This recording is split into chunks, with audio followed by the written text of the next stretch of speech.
Enfin on le tient. Des infos précieuses viennent de tomber. Un certain Yulan Grigorievitch Oxman, docteur ès lettres, spécialiste de Pouchkine, a été pris la main dans le sac. Une vieille connaissance, cet Oxman, arrêté en 1936 pour tentative de sabotage du centenaire de Pouchkine. En 1941, il écope d'une autre condamnation pour diffamation envers la magistrature soviétique, spécialement concoctée pour qu'il ne sorte pas trop vite. Retour à Moscou en 1958.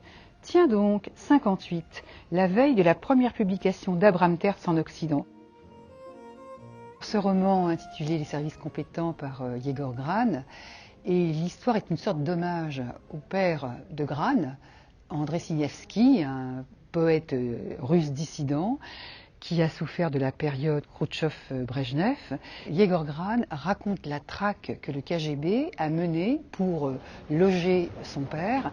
C'est un auteur reconnu à présent, qui a commis des textes tout à fait autres jusqu'à présent, mais qui avait besoin, semble-t-il, finalement de parler de ce père disparu, de sa mère, qui est une femme absolument étonnante, drôlissime, d'une intelligence rare, avec une vivacité d'esprit qui taquine, qui déstabilise le KGB entier.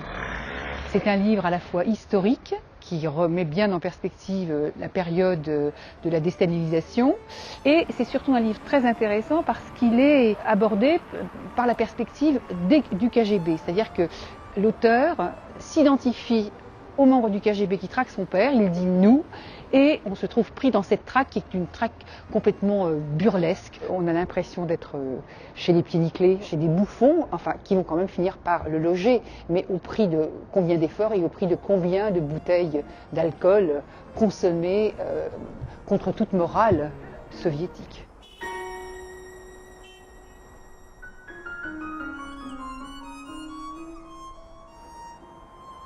Ce que j'ai aimé, c'est le côté terriblement affectif, sans pathos de ce texte, et surtout le fait de rendre hommage à tous ces hommes de lettres qui en ont bavé pendant des années et qui ont eu de recours que leur esprit.